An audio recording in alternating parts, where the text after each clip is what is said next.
Vamos lá. Hoje a gente vai fundo num dos conceitos mais centrais da teologia cristã para entender como os textos sagrados descrevem a natureza de Deus. E o foco vai ser em duas ideias-chave: a soberania absoluta dele e o mistério da Trindade. E para começar, que tal essa pergunta que vem lá do livro de Romanos? Ela já dá o tom, né? Um tom de mistério, de algo grandioso. A ideia é que a gente está falando de um ser com uma sabedoria que, bom, vai muito além da nossa. E na mesma pegada, o livro de Jó vem com outra pergunta que faz a gente pensar. A questão aqui é a autossuficiência total de Deus. Ele não precisa de nada que venha da criação. Juntas, essas duas perguntas já mostram a escala do que estamos falando. Isso tudo levanta uma questão, não é? Se a mente de Deus é tão vasta e ele não precisa de nada, como é que a gente pode sequer começar a entender? É um Deus incompreensível? Bem, os textos indicam que mesmo que a gente não consiga entender tudo, algumas coisas, sim, são reveladas. Então, o ponto principal é esse. As fontes mostram um ser com caminhos e pensamentos que estão numa outra escala, muito acima dos nossos. Não é para ser um quebra-cabeça que a gente resolve, sabe? É mais uma realidade para a gente reconhecer. Essa ideia de que ele é, em certo nível, incompreensível é o nosso ponto de partida. E partindo daí, os textos apresentam uma primeira característica muito clara sobre Deus. Ele é o soberano do universo. A ideia é de um governante supremo, com poder absoluto sobre tudo e todos. E olha que interessante a história por trás dessa frase. Isso aí foi um aviso direto para o poderoso rei Nabucodonosor. Ele teve que aprender, do jeito mais difícil, que o poder de verdade, a autoridade máxima, não está na mão dos reis aqui da terra. Pertence a Deus, que está acima de todos os reinos. E isso resume perfeitamente o princípio da soberania, né? O poder de Deus é supremo, total, e age só de acordo com a vontade dele. Como a passagem de Daniel deixa claro, ninguém pode parar a sua mão nem perguntar o que é que você está fazendo.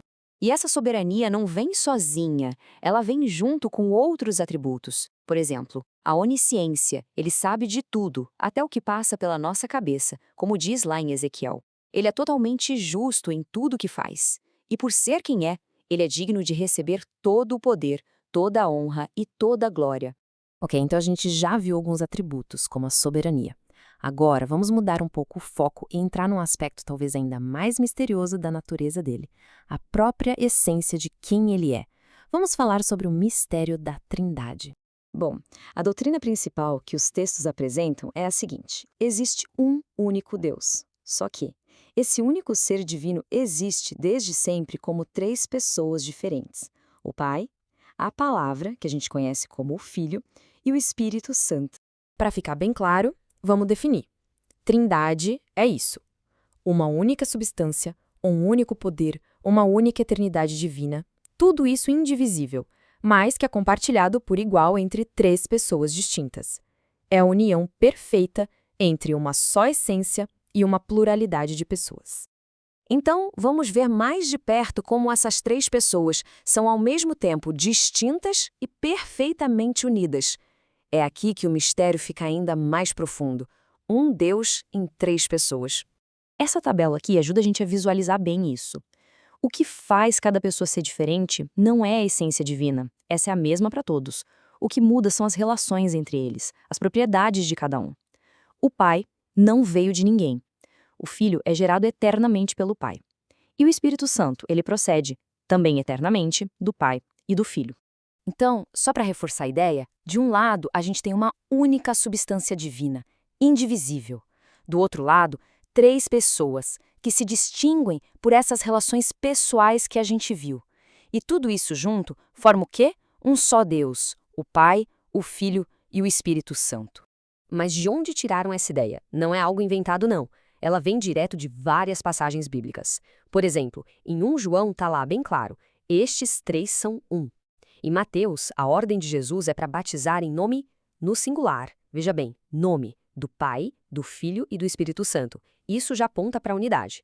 E a famosa bênção em 2 Coríntios. Invoca os três juntos, mostrando como eles coexistem e são importantes.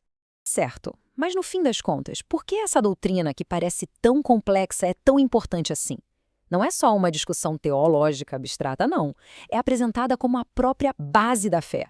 E essa frase aqui resume tudo de forma perfeita. A doutrina da Trindade é o fundamento de toda a comunhão com Deus, da nossa dependência nele. Não é um exercício para a cabeça, é a base onde a comunhão e a dependência em Deus são construídas. É a chave. Entende?